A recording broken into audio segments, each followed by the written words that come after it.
Break के बाद एक बार फिर से स्वागत है आप सभी का। बांग्लादेश की बात करेंगे, जहां सत्ता पलटने के बाद से ही हालात सुधरने का नाम नहीं ले रहे। बुधवार रात को फिर से हिंसा हुई।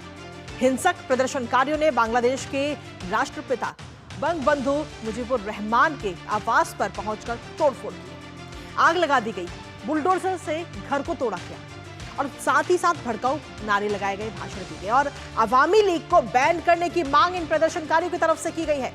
हिंसक प्रदर्शनकारी यहीं नहीं रुके, बल्कि कई हिंदुओं के घरों पर भी हमला किया गया है। ये तोड़फोड़ हिंसा उस समय की गई जब शेख हसीना अपने समर्थकों को ऑनलाइन संबोधित कर रही थी।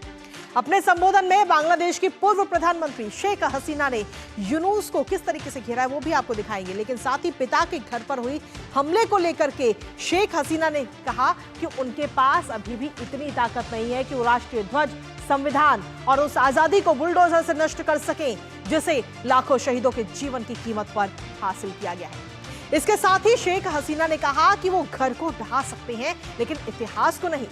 बुलडोजर से इतिहास नहीं मिटा करता। आज बात करेंगे बांग्लादेश के इन तमाम ताजा हालातों पर, लेकिन उससे पहले आपको ग्राफिक्स के जरिए दिखाते हैं कि आखिर कल रात को क्या कुछ वहां पर हुआ है। तो बांग्लादेश में ये हिंसा की आग एक बार फिर से भड़कती हुई नजर आई है और तस्वीर के माध्यम से हम आपको दिखा रहे हैं कि घर को किस तरीके से आग लगाई गई, बुलडोजर से तोड़ा गया।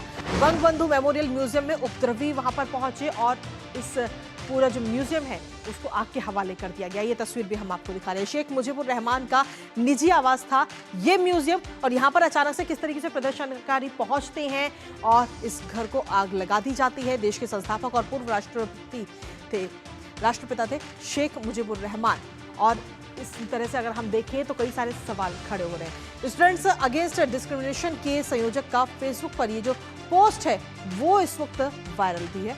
फांसीवादी गढ़ से मुक्त होगा बांग्लादेश, ये मैसेज कहीं ना कहीं इसके जरिए दिया गया था। तो बांग्लादेश में हिंसा की आग एक बार फिर से भड़कती हुई नजर आई। शेख हसीना के भाषण का विरोध ही तमाम उपद्रवी कर रहे थे, क्योंकि शेख हसीना का भाषण होने वाला था और उस भाषण का लगातार ये विरोध किया जा रहा था। अवामी लीग पर प्रतिबंध लगाने की भी बात ये तमाम जो हिंसक प्रदर्शनकारी हैं उनकी तरफ से कही गई। ये मांग की गई कि इस अवामी लीग पर प्रतिबंध लगाया जाए।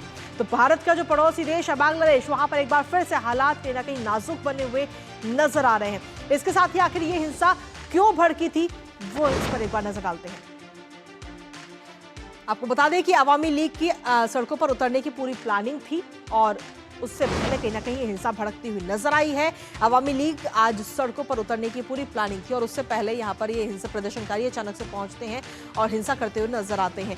कुल मिलाकर हम देखें तो देखिए किस तरीके से यहाँ पर तस्वीरों के माध्यम से भी हम आपको दिखा रहे हैं, और साथ में अगर हम देखें तो स्पीकर के जरिए वहाँ पर नारे लगाए गए, भड़काऊ नारे वहां पर लगाए गए। शेख हसीना पर केस करने की बात कही गई। शेख हसीना के बांग्लादेश छोड़ने के 6 महीने पूरे हो चुके हैं और उसके बावजूद भी हालात आज भी नाजुक बने हुए हैं। जो हिंदू है वहां पर वो आज भी सुरक्षित नहीं है। अवामी लीग को लेकर तमाम सवाल खड़े हो रहे हैं। समर्थकों पर वहां पर हमले किए जाते हैं। अवामी लीग के साथ ही समर्थकों के लिए ऑनलाइन भाषण हसीना देने वाली थी और उससे पहले इस तरह की ये तस्वीरें बांग्लादेश से सामने आती हैं। हालांकि संगठन ने जो है ऐतराज भी जताया है। 24 रिवोल्यूशनरी स्टूडेंट जनता संगठन ने पूरा ऐतराज जताया और ये तस्वीरें हम आपको दिखा रहे हैं। कुल मिलाकर अभी भी बांग्लादेश में हालात जो है सामान्य नजर नहीं आ रहे हैं। हालांकि इसको लेकर के अगर हम देखें तो कई सारे सवाल भी खड़े होते हैं कि आखिर बांग्लादेश में हालात कब संभलेंगे। इसके साथ ही शेख हसीना की पार्टी अवामी लीग की तरफ से बयान सामने आया। अंतरिम यूनुस सरकार पर सीधे तौर पर निशाना अवामी लीग की तरफ से साधा गया। राज्य मशीनरी के दुरुपयोग का ये आरोप लगाया गया है अवामी लीग की तरफ से। इसके साथ ही और क्या कुछ कहा है, शेख हसीना की तरफ से कहा गया कि बांग्लादेश की जो अस्मिता है उस पर सीधे तौर पर ये हमला हो रहा है और यूनुस सरकार पर भी हमलावर होती हुई शेख हसीना नजर आई है। बांग्लादेश की राजधानी ढाका और ढाका को बंद करने की थी अवामी लीग की योजना, ये बात कही गई है। ये बयान इस वक्त सामने आया। कई समर्थकों और कार्यकर्ताओं को गिरफ्तार किया गया है। इस पूरे जब ये तस्वीर सामने आई तो उसके बाद में इसके साथ ही अंतरिम यूनुस सरकार पर सीधे तौर पर निशाना साधते हुए नजर आए। हमारे साथ हमारे सहयोगी प्रसन्नजीत इस वक्त जुड़ रहे हैं, सीधा उन्हीं का रुख करेंगे। प्रसन्नजीत, पड़ोसी देश बांग्लादेश में हालात अभी भी सुधरने का नाम नहीं ले रहे हैं और खासतौर पर अगर हम देखें तो अवामी लीग के जो समर्थक है उन पर हमले वहां पर हो रहे हैं, साथ ही जो अल्पसंख्यक हिंदू हैं उन पर लगातार हमले हो रहे हैं। देखिए कृतिका, एक बात बोले कि हमारे हिंदुस्तान के लिए पड़ोसी देश है, लेकिन हम जहाँ पे खड़े हैं कोलकाता में, यहाँ पे पड़ोसी मोहल्ला कहना चाहिए, क्योंकि इतना नजदीक है हमारे जी। यहाँ से, जहाँ पर ये कुछ कल रात को हुआ था ढाका की धान मंडी पर। कहानी ये है कि ये जो आज भी ये जारी है जगह जगह पर, चाहे वो खुलना हो, चाहे वो मयमनसिंह हो, चाहे वो चिटागांग हो, यहाँ पे आज सुबह भी तोड़फोड़ जारी है। और इस धान मंडी में भी जो शेख मुजीब का अपना घर हुआ करता था, और वहां पे भी ये तोड़फोड़ जारी है। और हसीना की जो जहां पे घर हुआ करता था शेख हसीना की, वहां पे भी तोड़फोड़ जारी है।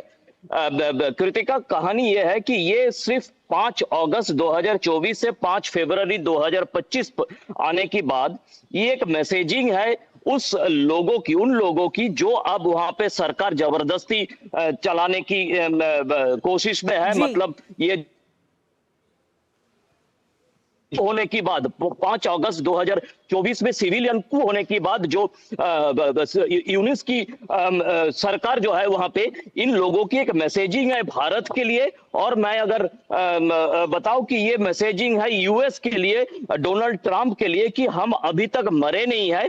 बांग्लादेश में जो तोड़फोड़ की राजनीति हमने लाया है, जब बांग्लादेश में जो